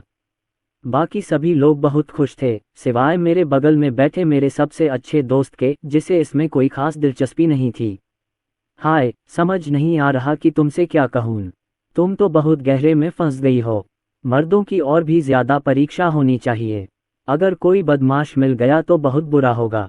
और तुम्हारा अरविंद पटेल, मैंने फोटो देखी है, वो तो बहुत बुरा लग रहा है। उसके झांसे में मत आना। वो शियाओहुई को इस तरह देखकर उसके बगल में बैठी महिला कुछ कहे बिना नहीं रह सकी। चिंता मत करो यानरान, अरविंद पटेल बहुत अच्छे हैं। मुझे उनका बुरा रूप पसंद है। वो शियाओहुई ने मुस्कुराते हुए कहा। हालांकि अरविंद पटेल ज्यादा सुंदर नहीं हैं और दिखने में भी बुरे लगते हैं, फिर भी वो शियाओहुई उन पर बहुत मोहित हैं। वह लोगों को रिझाने में माहिर हैं और बहुत मजाकिया भी। वह हमेशा उनके साथ रहकर बहुत खुश रहती हैं। उसके बगल में बैठी महिला अवाक रह गई और कुछ और नहीं बोली। कुछ समय बाद 2 टैक्सियां जियाओलोंग्यान हॉट पॉट रेस्तरां के सामने रुकीं। वाह, क्या शानदार कार है। क्या ये लैम्बोर्गिनी है? क्या इस कार की कीमत करोड़ों में है? मैं सचमुच अंदर जाकर सवारी करना चाहता हूँ। जियाओहुई, ये कार तुम्हारे बॉयफ्रेंड की कार नहीं है ना? क्या तुमने नहीं कहा था कि तुम्हारा बॉयफ्रेंड काफी अमीर है? ऐसा नहीं होना चाहिए, उसकी कार BMW है। जब लड़कियों की नज़र इस लैम्बोर्गिनी वेनेजिया पर पड़ी तो वे भी आकर्षित हो गईं। उनके जैसी युवा महिलाओं के लिए इस तरह की सुपर स्पोर्ट्स कार बहुत घातक है। प्रिय, मैं यहाँ हूँ। वो शियाओहुई ने तुरंत अरविंद पटेल को वीचैट संदेश भेजा। ठीक है बेबी, मैं अभी बाहर आता हूँ। अगले ही पल लड़कियों ने एक मशहूर ब्रांड का कपड़ा पहने एक युवक को बाहर आते देखा। वह अरविंद पटेल था। भाई जी, अरविंद पटेल को देखकर वो शियाओहुई तुरंत उत्साह से चिल्लाई, लेकिन अपने रूममेट्स और बेस्टीज के सामने वह अभी भी अधिक रूढ़िवादी थी। फिर उसने उसे अपने बगल में बैठी लड़कियों से मिलवाया। यह मेरा बॉयफ्रेंड अरविंद पटेल है। अरविंद पटेल, ये सभी मेरे रूममेट हैं। ऐसा कहने के बाद वो शियाओहुई ने स्वाभाविक रूप से अरविंद पटेल का हाथ पकड़ लिया। अरविंद पटेल ने उन औरतों पर नजर डाली और उसकी नजरें भी वहीं जम गईं। जियाओहुई की रूममेट्स बहुत अच्छी क्वालिटी की थीं, खासकर उसके बगल वाली, जो अरविंद पटेल की बाकी औरतों से भी ज्यादा खूबसूरत थी। चलो साथ में अंदर चलते हैं, मेरे रूममेट्स पहले से ही यहाँ हैं। मैं ये कहना चाहता हूँ कि संगीत संरक्षिका की लड़कियाँ बहुत उच्च गुणवत्ता वाली हैं। वो शियाओहुई के सभी रूममेट्स अच्छी गुणवत्ता वाले हैं।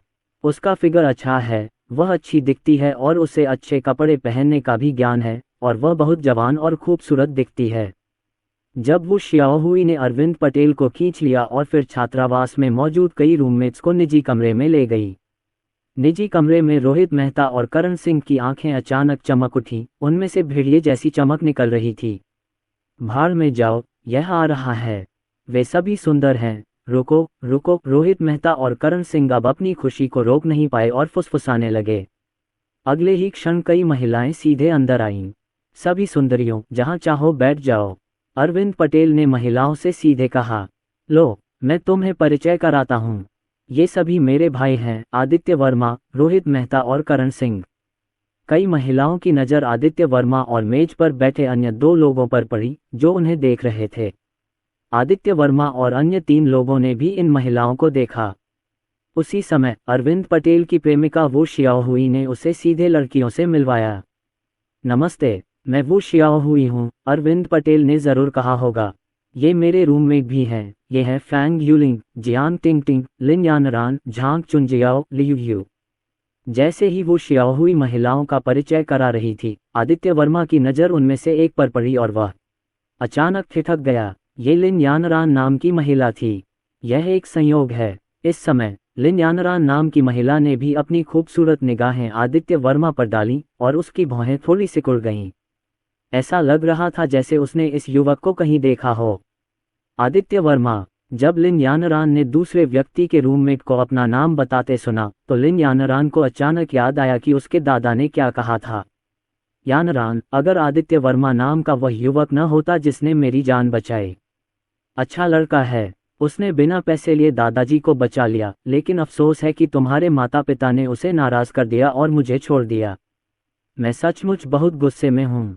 यानरान, दादाजी मूल रूप से उसे आपसे मिलवाना चाहते थे। अगर तुम इसे देखो तो तुम्हें दादाजी के लिए मुझे धन्यवाद देना होगा, अन्यथा दादाजी को अपराध बोध होगा। उसका नाम आदित्य वर्मा है, याद रखना। लिन यानरान को याद आया, अपने दादा की जान बचाने वाले युवक का नाम आदित्य वर्मा बताया जा रहा है। इसके अलावा जिस दिन उसके दादा को दिल का दौरा पड़ा, वह जल्दी में अपने दादा के वार्ड में गई और अस्पताल के प्रवेश द्वार पर गलती से इस आदमी से टकरा गई। मेरे सामने जो लड़का है उसका नाम भी आदित्य वर्मा है। ऐसा संयोग कैसे घटित हो सकता है? क्या ये हो सकता है कि जिस युवक ने दादाजी को बचाया था वह उनके सामने वाला व्यक्ति था? लिन यानरान को अपने दिल में अविश्वास की भावना महसूस हुई। तुम यहाँ क्यों हो? तुम यहाँ क्यों हो? लिन यानरान ने अपनी आंखें खोली और आदित्य वर्मा से बेहद आश्चर्यचकित होकर कहा, क्या संयोग है? आदित्य वर्मा भी मुस्कुराए और हल्के से बोले, लगता है इस महिला ने उन्हें पहचान लिया। आपका नाम आदित्य वर्मा है? लिन यानरान ने फिर से आदित्य वर्मा से पूछा। कोई प्रश्न? आदित्य वर्मा ने व्यंग्यात्मक लहजे में पूछा। क्या यह आप ही हैं जिन्होंने मेरे दादाजी को बचाया? लिन यानरान ने फिर पूछा। अपने दादा? आदित्य वर्मा ने हल्की सी भौहें चढ़ाईं। क्या हो सकता है कि जिस बूढ़े को दिल का दौरा पड़ा था वह सामने खड़ी महिला का दादा हो? वैसे यह महिला भी बहुत अच्छी है। अरे कैसा संयोग है! आदित्य वर्मा फिर से आह भरने से खुद को नहीं रोक सके। उसने अपने सामने खड़ी महिला को पहचान लिया, क्योंकि वह वही महिला थी जिसने उसे कार में टक्कर मारी थी, लेकिन उसने यह उम्मीद नहीं की थी कि यह महिला वास्तव में उस बूढ़े व्यक्ति की पोती थी जिसे उसने बचाया था। इसमें कोई आश्चर्य नहीं कि यह महिला अस्पताल में इतनी तेजी से भागी। सब कुछ स्पष्ट है। वह बूढ़ा आदमी जिसे अचानक दिल का दौरा पड़ा, क्या वह आपके दादाजी हैं? आदित्य वर्मा ने शांति से पूछा। हाँ, दादाजी का एक्सीडेंट हो गया था। मैं बहुत तेज दौड़ा और गलती से आपसे टकरा गया। मुझे माफ़ करना। लिन यानरान ने सिर हिलाया। उसे याद आया कि वह उस व्यक्ति से टकरा गई थी जो बहुत अशिष्ट लग रहा था। अब ये सोचकर लिन यानरान को भी थोड़ी शर्मिंदगी और चेहरे पर थोड़ी माफ़ी का भाव महसूस हुआ। एक पल के लिए लिन यानरान का सुंदर चेहरा लाल हो गया। महिला की बात सुनने के बाद आदित्य वर्मा ने कहा, जैसी उम्मीद थी। क्या बकवास है, चूहे, क्या हो रहा है? अरे आदित्य, क्या तुम उसे फिर से जानते हो? आदित्य, क्या तुम किसी खूबसूरत महिला से मिल सकते हो जिसे तुम जानते हो? जब आदित्य वर्मा और लिन यानरान किसी और से बात नहीं कर रहे थे तो उनके बगल में बैठे अरविंद पटेल, रोहित मेहता और करण सिंह भी आंखें फाड़कर चौंक गए। उनके मुंह से आश्चर्य भरी आवाज़ें निकल रही थीं और वे इसे बर्दाश्त नहीं कर पा रहे थे।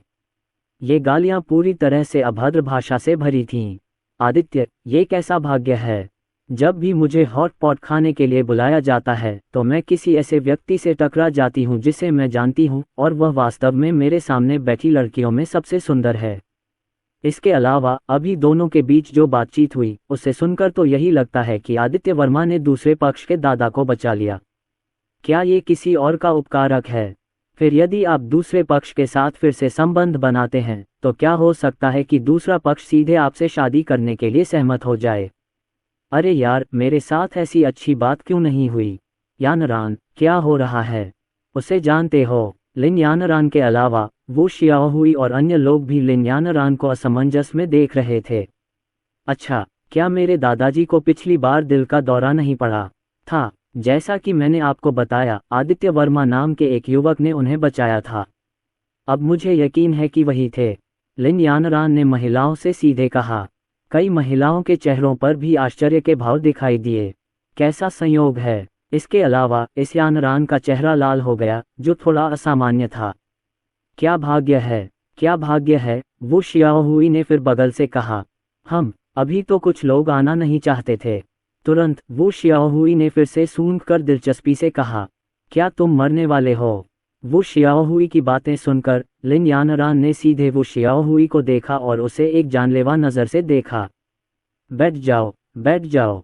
यानरान और आदित्य वर्मा तो किस्मत में हैं, तुम्हें आदित्य वर्मा के बगल में बैठना चाहिए। वो शियाओहुई ने बिल्कुल ध्यान नहीं दिया और सीधे कहा, और फिर लिन यानरान को आदित्य वर्मा के बगल में बैठने के लिए खींच लिया, जिससे लिन यानरान का सुंदर चेहरा और भी अधिक गुलाबी हो गया। जल्द ही अन्य महिलाएं भी एक के बाद एक बैठ गईं। फिर उसने सीधे खाना शुरू कर दिया। माहौल बहुत जीवंत था, लेकिन वो शियाओहुई और अरविंद पटेल को छोड़कर, जो एक दूसरे के बगल में बैठे थे और समय समय पर चुपचाप एक दूसरे को छू रहे थे, अन्य लोगों ने ज्यादा कुछ नहीं होने दिया। इस दौरान अरविंद पटेल ने एक पेटी बियर भी मंगवाए, लेकिन लड़कियों ने केवल एक छोटा कप ही पिया, लेकिन इसका कोई असर नहीं हुआ और खाने की मेज पर भी कोई असर नहीं हुआ। क्या हम बाद में गाना गाएंगे? मैंने पहले ही केटीवी का निजी कमरा बुक कर लिया है। अरविंद पटेल ने फिर सभी से कहा। ठीक है, ठीक है, बहुत समय हो गया जब से मैं गाने के लिए बाहर गया हूँ। लड़कियों ने मना नहीं किया और खाना खत्म करने के बाद वे डायनेस्टी केटीवी जाने के लिए तैयार हो गईं। क्या आपने गाड़ी चलाई है? जब वह दरवाजे की ओर बढ़े तो अरविंद पटेल ने महिलाओं से फिर पूछा। नहीं, हम सब टैक्सी से आए हैं, वो जियाओहुई ने सीधे कहा। ठीक है, फिर हम अपनी कार यहाँ लगा सकते हैं और हमें बाद में पीना होगा। मैंने जो डायनेस्टी केटीवी ऑर्डर किया था वह पास में ही है। अरविंद पटेल ने सिर हिलाया और फिर सीधे कहा। ठीक है, मैं बैग आपकी कार में रख दूंगा। मैं इसे अपने पास नहीं रखना चाहता, वैसे भी इसमें पैसे नहीं हैं। इस समय वो शियाओहुई ने अरविंद पटेल से फिर कहा। हाँ, अभी मैं कार का दरवाज़ा खोलूंगा। अरविंद पटेल ने सिर हिलाया, बीएमडब्ल्यू की चाबी निकाली और उसे दबाया। अचानक दरवाजे पर खड़ी एक सफ़ेद बीएमडब्ल्यू 320 की घंटी बजी और दरवाजे का ताला खुल गया। तभी से वो शियाओहुई ने गर्व से कार का दरवाज़ा खोला और अपना बैग अंदर रख दिया। वास्तव में बैग रखने का मुख्य उद्देश्य नहीं है, मुख्य उद्देश्य छात्रावास में मेरी गर्लफ्रेंड को मेरे प्रेमी की कार दिखाना है। निश्चित रूप से जब वो शियाओहुई ने अपना बैग रखा तो उसके आसपास की महिलाओं की नज़र भी अरविंद पटेल की बीएमडब्ल्यू पर पड़ी। जियाओहुई के बॉयफ्रेंड की कार नहीं है। क्या उसने इसे अभी अभी खरीदा है? जियाओहुई, तुम्हारा बॉयफ्रेंड वाकई कमाल का है। वह पढ़ाई के साथ साथ बीएमडब्ल्यू भी चलाता है। वो जियाओहुई के अलावा फैंग यूलिंग और लियू नाम की लड़कियां मदद नहीं कर सकी, लेकिन वो जियाओहुई के बगल में बोलीं। जियांग टिंगटिंग और झांग चुनजियाओ की आंखों में भी एक अजीब सी चमक थी। सिर्फ लिन यानरान उदासीन दिख रही थी। ये बस एक बीएमडब्ल्यू है, इसमें हैरान होने वाली कोई बात नहीं है। उसके परिवार के पास कई लग्जरी कारें हैं, जिनमें खुद एक बेंटले भी शामिल है, लेकिन उसे लगता है कि यह बहुत हाई प्रोफाइल है और वह इसे ज्यादा नहीं चलाती। आदित्य, क्या तुम भी अपनी गाड़ी यहीं लगाते हो? लेकिन इसी समय अरविंद पटेल ने आदित्य वर्मा से फिर पूछा। ठीक है, चूंकि यह ज़्यादा दूर नहीं है और मैं इसे खोलने के लिए बहुत आलसी हूँ, इसलिए इसे यहीं छोड़ दो, आदित्य वर्मा ने हल्के से कहा। अरविंद पटेल की बातें सुनकर लड़कियों की आंखों में एक अजीब सा भाव आ गया।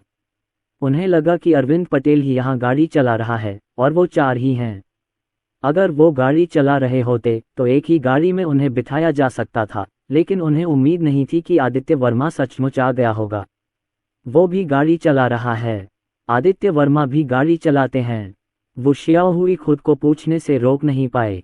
उसके बगल में बैठी लिन यानरान की खूबसूरत आंखों में भी इस समय आश्चर्य की एक चमक थी और उसके दिल में जिज्ञासा का एक स्पर्श पैदा हुआ। अरविंद पटेल ने आदित्य वर्मा की ओर देखा। उसकी आंखें मानो कह रही थीं, आदित्य, अब तुम्हारे लिए कुछ कर दिखाने का समय आ गया है। हालांकि आदित्य वर्मा शांत और संयमित दिखे। उन्होंने एक शब्द भी नहीं कहा और उनका दिखावा करने का कोई इरादा नहीं था। अरविंद पटेल अवाक रह गए और उन्होंने मन ही मन असहाय होकर कहा, भूल जाओ, अपने भाई को तुम्हारी मदद करने दो। अगले ही क्षण अरविंद पटेल ने सिर हिला दिया। हाँ, फिर उसने सड़क किनारे पार्किंग में खड़ी लैम्बोर्गिनी की ओर इशारा किया। क्या यह नहीं है? ये लैम्बोर्गिनी ज़हर एक चूहे की कार है। दुनिया में इसकी 10 से ज़्यादा इकाइयाँ हैं, जिनकी कीमत 30 मिलियन से ज़्यादा है। ऐसा लगता है कि देश में सिर्फ एक ही है, अरविंद पटेल ने धीरे से कहा। जैसे ही अरविंद पटेल के शब्द निकले, सामने खड़ी महिलाओं की खूबसूरत आंखों में गहरा आश्चर्य झलक उठा। हे भगवान, क्या ये लैम्बोर्गिनी पॉइजन आदित्य वर्मा की कार है? कितनी खूबसूरत कार है! क्या मैं इसमें बैठ सकता हूँ और सवारी कर सकता हूँ? आदित्य वर्मा, दुनिया में केवल 1 दर्जन या उससे अधिक कारें हैं, जिनकी संख्या 30 मिलियन से भी अधिक है। फैंग यूलिंग, लियू यू और अन्य महिलाओं के मुंह से विस्मय की आवाजें आईं, और यहाँ तक कि लिन यानारान की आंखों में भी एक स्पष्ट अजीब रंग दिखाई दिया। उन्हें इस कार के अस्तित्व का पता तब चला जब वे पहले ही दरवाजे पर पहुंच चुके थे और उन्होंने अपने आसपास कई पर्यटकों और सुंदरियों को अपने मोबाइल फ़ोन से कार की तस्वीरें लेते हुए भी देखा था। उन्हें इस बात की उम्मीद नहीं थी कि यह बेहद खूबसूरत सुपर कार असल में आदित्य वर्मा की है। आदित्य वर्मा ने जो पहना है वो बिल्कुल साधारण है। वो ऐसी कार का मालिक कैसे हो सकता है? क्या ये कम महत्वपूर्ण है या कम प्रोफाइल वाला है? लड़कियां हैरान थीं, लेकिन आदित्य वर्मा को देखती उनकी खूबसूरत आंखों में कुछ अजीब सा भाव था। उनके दिल में आदित्य वर्मा के बारे में कुछ ख्याल थे। अंततः महिलाओं के आग्रह पर आदित्य वर्मा ने कार का दरवाजा खोला और उन्हें अंदर का नज़ारा देखने दिया। उसके बाद लगभग 10 लोगों का एक समूह सीधे डायनेस्टी केटीवी पर गया, जो लगभग 200 मीटर दूर था। ये डायनेस्टी केटीवी मुंबई में एक बहुत प्रसिद्ध केटीवी है और यह बेहद शानदार ढंग से सजाया गया है। डायनेस्टी केटीवी का प्रवेश द्वार पहले से ही कारों से भरा हुआ है। हर जगह लग्जरी कारें दिखाई देती हैं, जिनमें Mercedes Benz, BMW, Porsche, Maserati, Jaguar वगैरह शामिल हैं। यहाँ तक कि एक फरारी, एक मेबैक और एक रोल्स रॉयस फैंटम भी है।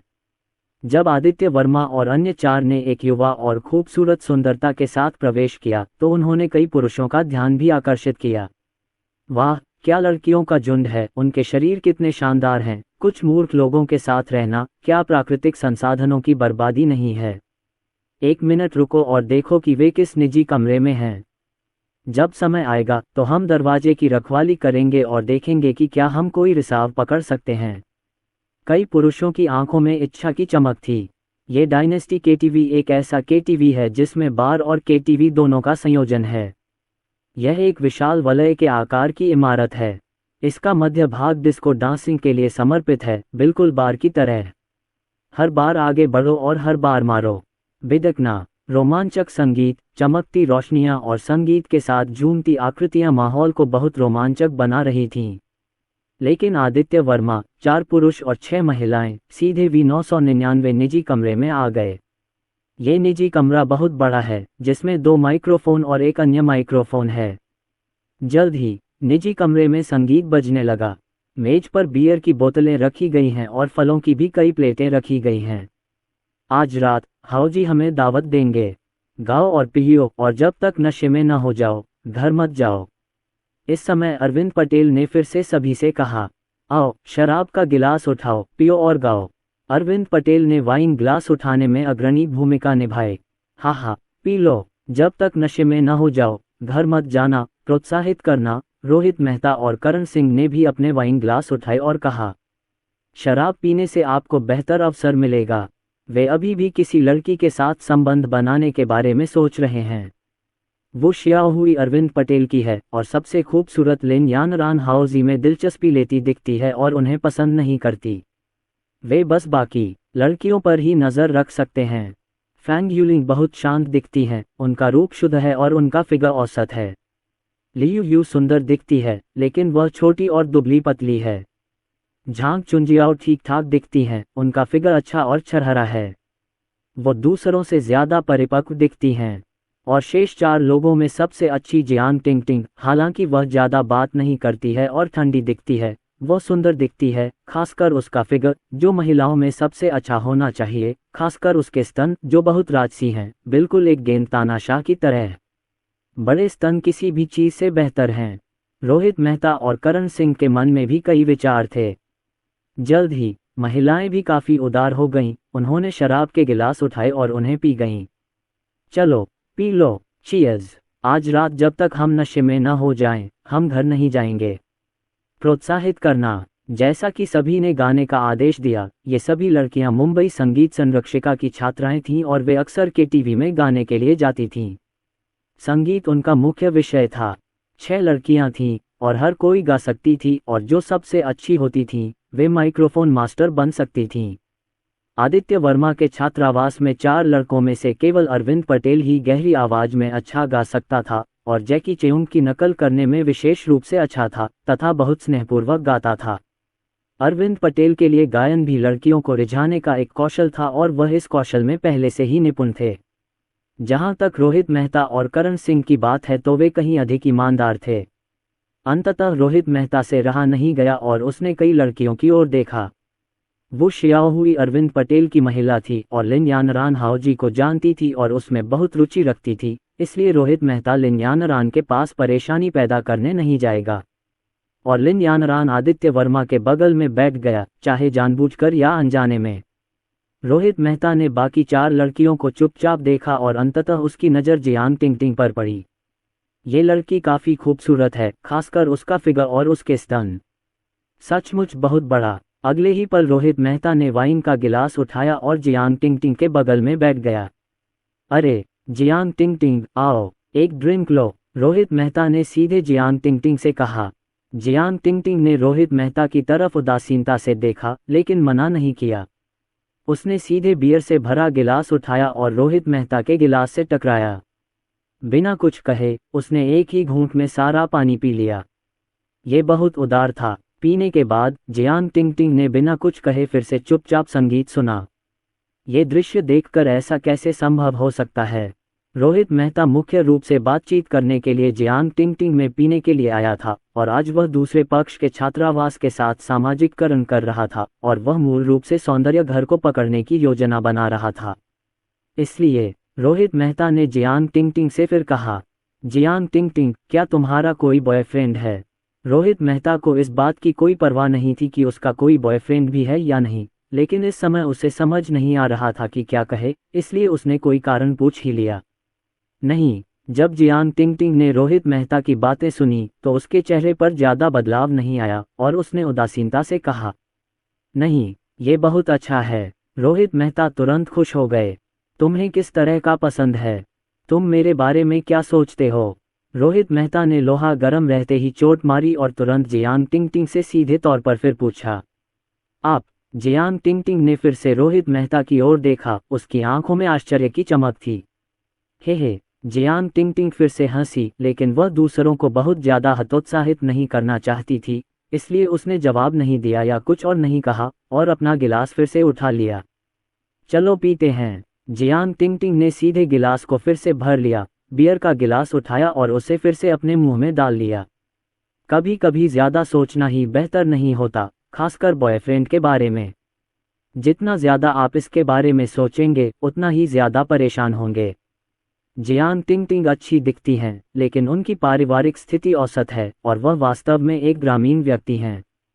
हालांकि वह बचपन से ही बहुत आत्मनिर्भर रही हैं। उन्होंने हाई स्कूल की पढ़ाई के लिए काम किया और कॉलेज के लिए भी पैसे बचाए। और उसके माता पिता तो ये भी नहीं चाहते थे कि वह कॉलेज जाए, बल्कि वे चाहते थे कि उसकी सीधे शादी हो जाए। हर बार जब वह वापस जाती तो उसके माता पिता उसे कई पुरुषों से मिलवाते, इस उम्मीद में कि उसकी शादी हो जाएगी और उसे बड़ी मात्रा में दहेज मिलेगा। ये बहुत यथार्थवादी है और माता पिता बहुत शक्तिशाली हैं। लेकिन जियांग टिंगटिंग का मानना है कि उसे अपने जीवन के फैसले खुद लेने चाहिए। विशेषकर अपने साथी का चयन उसे स्वयं करना होगा। परिणामस्वरूप जियांग टिंगटिंग भी अब बहुत यथार्थवादी है। जियांग टिंगटिंग जब शराब पी रही थी, उसकी खूबसूरत नज़र आदित्य वर्मा पर पड़ी, जो उससे ज्यादा दूर नहीं था। आदित्य वर्मा शराब पीते हुए लिन यानरान से बातें कर रहा था, जिससे लिन यानरान के चेहरे पर एक प्यारी सी मुस्कान आ गई। जगमगाती रोशनी में भी वह लिन यानरान के चेहरे पर शर्म की एक झलक देख सकती थी। ये दृश्य देखकर जियांग टिंगटिंग की आंखों में एक अजीब सा रंग चमक उठा। यदि आप एक प्रेमी की तलाश में हैं, तो ये लड़का एक अच्छा विकल्प है। ये केवल लड़कियों की कल्पना को संतुष्ट करता है। ये आदित्य वर्मा बहुत ही हैंडसम है और इनकी लंबाई लगभग 1.8 मीटर है। इसके अलावा इनके पास एक लैम्बोर्गिनी वेनेनो भी है, जो आम लोगों के पास नहीं होती। मुझे लगता है कि ये कोई अमीर आदमी होगा। अवसर, कभी कभी जब वह आपके सामने हो तो आपको उसके लिए खुद ही संघर्ष करना पड़ता है। जियांग टिंगटिंग ने शराब पी, लेकिन उसके दिमाग में कुछ अजीब विचार थे। ये देखकर कि जियांग टिंगटिंग जवाब नहीं देना चाहती थी, लेकिन सीधे पीने के लिए वाइन का गिलास उठा लिया, रोहित मेहता ने फिर से नहीं पूछा। अगर पीना है तो पी लो, जब दूसरा पक्ष नशे में होगा तो उसे मौका मिलेगा। दूसरी ओर करण सिंह भी शांत नहीं बैठे थे। उन्होंने शराब का गिलास पकड़ लिया और लियू नाम की लड़की पर निशाना साधा। अपनी खूबसूरत आकृति के अलावा लियू बहुत प्यारी लगती है, जिससे करण सिंह उसकी रक्षा करना चाहता है। आओ सुंदरी, चलो कुछ पीते हैं। करण सिंह लड़कियों के साथ फ्लर्ट करने में बिल्कुल भी अच्छा नहीं है और वह सिर्फ शराब पीना चाहता है। ओह चीयर्स, लियू गा रही थी, लेकिन जब उसने देखा कि करण सिंह उसके साथ पीना चाहता है तो उसने फिर भी शराब का गिलास उठाया और सीधे उसके मुंह में डाल दिया। सुंदरी, मेरा नाम करण सिंह है। करण सिंह को समझ नहीं आ रहा था कि क्या कहे। ओह मुझे पता है। इस वाक्य ने लियू को थोड़ा उलझन में डाल दिया, लेकिन उसके दिल में थोड़ा अजीब सा भी लगा। ये लड़का इसी बात से डरता था, लेकिन उसके साथ फ्लर्ट करना चाहता था। क्या आप मुझे वेचेट पर जोड़ सकते हैं? करण सिंह फिर से हिचकिचाए और लियू से थोड़ा शर्मिंदा होकर पूछा। जरूर, लियू ने मना नहीं किया और सीधे अपने मोबाइल फोन पर वीचैट खोल दिया। ये बहुत अच्छा है। जल्द ही आदित्य वर्मा ने भी वीचैट खोल लिया और उत्साहपूर्वक लियू को वीचैट मित्र के रूप में जोड़ लिया। जब लियू ने सोचा कि करण सिंह उससे बातचीत करना चाहता है तो उसे उसके साथ फ्लर्ट करना चाहिए, लेकिन अगले ही पल करण सिंह फिर से कोने की ओर भाग गया। फिर उसने अपना फोन उठाया और उसे वीचैट पर एक वीचैट संदेश भेजा। अरे, क्या तुम्हारा कोई बॉयफ्रेंड है? मुस्कुराते हुए जब लियू ने यह वीचैट संदेश देखा तो उसका सुंदर चेहरा थोड़ा काला पड़ गया। वह उसके ठीक सामने थी और उसके सामने उसके साथ छेड़खानी करने के बजाय उसने वास्तव में वीचैट जोड़ा और वीचैट भेजने के लिए कोने में भाग गया। ये किस प्रकार का ऑपरेशन है? जब लियू ने करण सिंह का वीचैट संदेश देखा तो वह इस लड़के के साथ चैट करने के बारे में सोच रही थी। हाँ, लियू ने 2 शब्दों में सीधे उत्तर दिया और फिर फोन की ओर देखे बिना गाना जारी रखा। कोने में अपना फोन पकड़े हुए करण सिंह ने वीचैट पर लियू के उत्तर वाले 2 शब्दों को देखा और उसके चेहरे की मुस्कान गायब हो गई। हाँ, क्या आपका कोई प्रेमी है? अरे, वह कितना बदकिस्मत है। अगर उसका कोई बॉयफ्रेंड है तो चैट करने का क्या मतलब है? करण सिंह उदास और दुखी महसूस कर रहे थे। उन्होंने गिलास उठाया और उसे दोबारा पीने लगे। लड़कियों के साथ छेड़खानी असफल।